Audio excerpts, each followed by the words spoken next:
Okay, John, well, thank you. And earlier you mentioned in your summary about examples. So one of the example you mentioned is Form 7501 filing. Sounds like that's a good example. We can discuss a little bit more about how AI can help and what's the challenges to implement such a use case. So first of all, John, what is a Form 7501? That's a basic form we need when we are filing a custom entry. That's a we call it formal entry. So every container or cargoes you come to US, you need to fill the form, just like a visa when you come to US by airplane. So you need to fill the form. That's a form for the cargoes. How much work is it? It's usually it's filed by a licensed broker, but then with the Okay. help of some assistant. But when people file it, it takes some time. People need to collect all the data, and I they see. need to classify which product, which category it is in, because different HTS code can get you a different tariff rate. So that's very important. Also, they need to collect all the information needed and put it in the correct order and the correct format. Oftentimes, when you have something wrong, some number wrong, you got caught in the customs. So I see. this form is very important. So when people file that, it takes depends on the person. It can take 20 minutes to 1 hour or even longer if it's more complicated, need to collect more data. But with the AI's help, supposedly AI can do it less a second, but it's not like that. Even AI still takes some time. I think that it's collecting data and they need to verify the check with the document with the government website. So from AI, there's multiple steps. There's number one is collecting the data, and then number two is to validate against government regulation documents. Yes. And then so for the collection component, when AI collects the data, how does that work? Like does someone need to talk to the AI, or the AI can connect with some data sources? How does that work? So the people use the AI try to imitate what the people are doing manually now. So they not input the data manually. So they put customer brokers, they get the data from emails. I see. Yeah. So the AI goes to the email and check the data and put the data into the system. I see. And that, it's okay, but I think that creates some problems because the emails, you may miss a lot of information. You may have some polluted information, too much information. So it make AI's job much harder.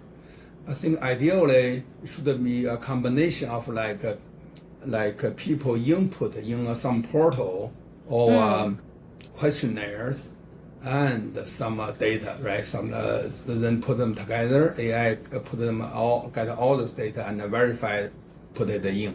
But it's not what people doing now. I see. And it's people still trying to do that. I see. So it could be can have different collection mode, right? Could be a collection mode that's through email input, could be through human input, and then there's certain mechanism there to help for validation. Because sounds like the AI information is not always right. Is that correct? Like AI can come up with wrong information. Yeah, the current situation, people still need to look at the data, verify if it is correct. Yeah, because this needs to be, you said this is very important. You cannot make mistakes on this form, I assume. No, you cannot. If any mistake, You cannot. it costs the money and the time. Yeah. Yeah, okay, I see. And I think that's what some of our previous conversations with our guests in different areas touches on in reality, right? When we work in industrial setting, in manufacturer, in logistics, one of the things is really the accuracy side. It's not like you can tolerate some of the mistakes. All of this has to be very accurate. Yes, And that's, for government agent, yeah, for government agency, they have to be correct, yeah, and to be also correct. all the data need to be matched. Yeah. Yeah, I see. So, so this is, I think, is interesting use case. Do you, John, do you have other thoughts like where in other processes AI might be useful in the situation? Yeah. I mean, a lot of situations, people. I mean, we can use AI, like logistic and custom clearance. There's so much data, so much documentation, and so much form need to fill. It's a repetitive work. Sometimes it's like routine work. So that I think is ideal for AI to jump in to help. The problem is, I think the liability. Once the Ah, form is filled, once the document is transferred, so need to make sure the documents are correct, the numbers are correct.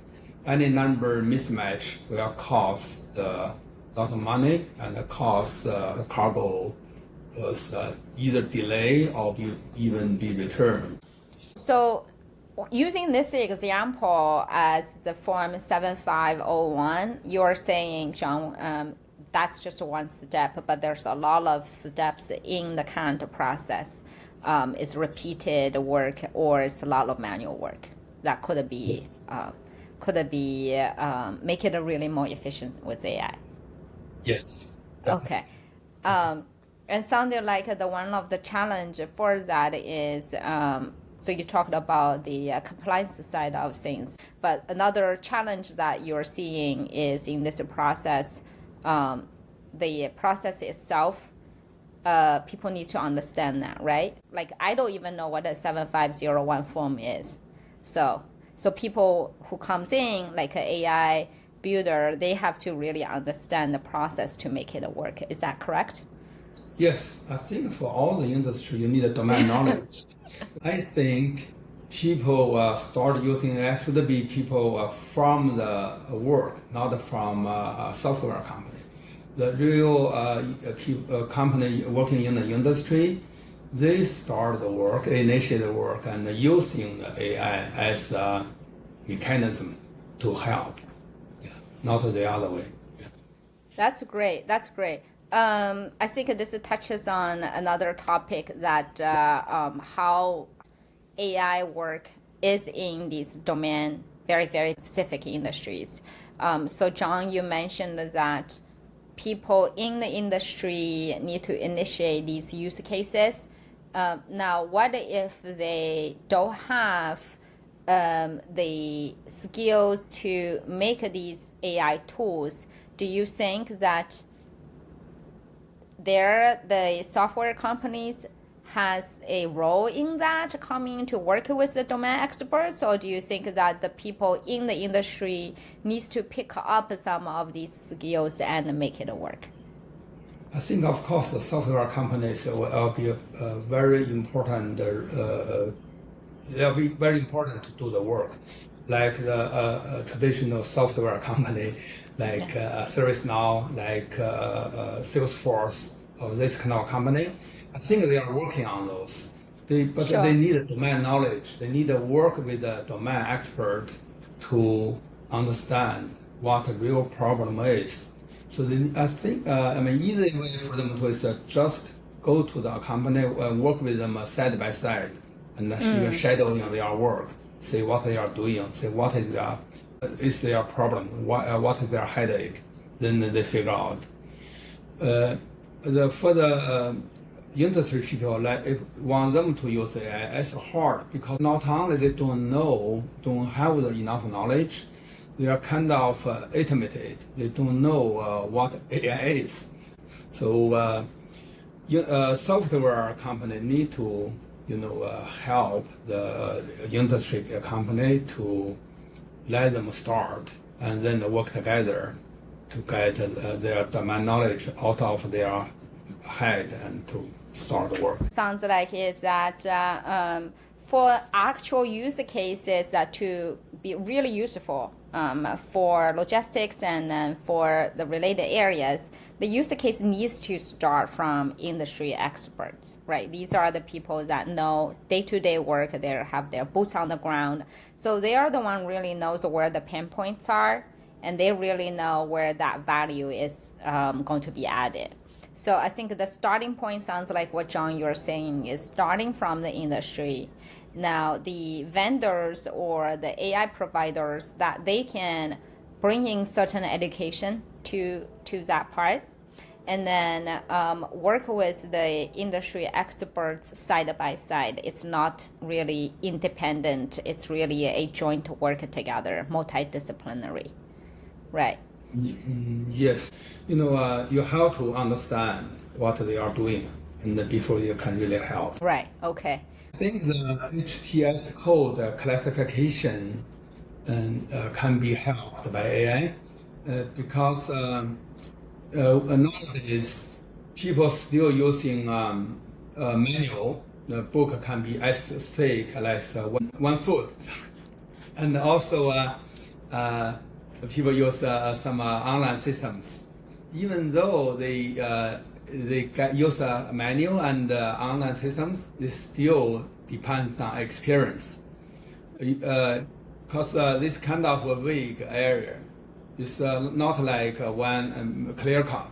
So it's heavily rely on your experience. Can you give me an example, John? What do you mean this is rely on experience? Okay, for example, if we talk about plastic part, if you say plastic part, what is, for an experienced broker, he can look at that in different way. Is that for a car? Is that for a toy? And even in a car, which part of the car? So I see. What component inside? So that will make a different code. And even for different country, have a different code, a different rate. So AI can give you your classification easily and much faster.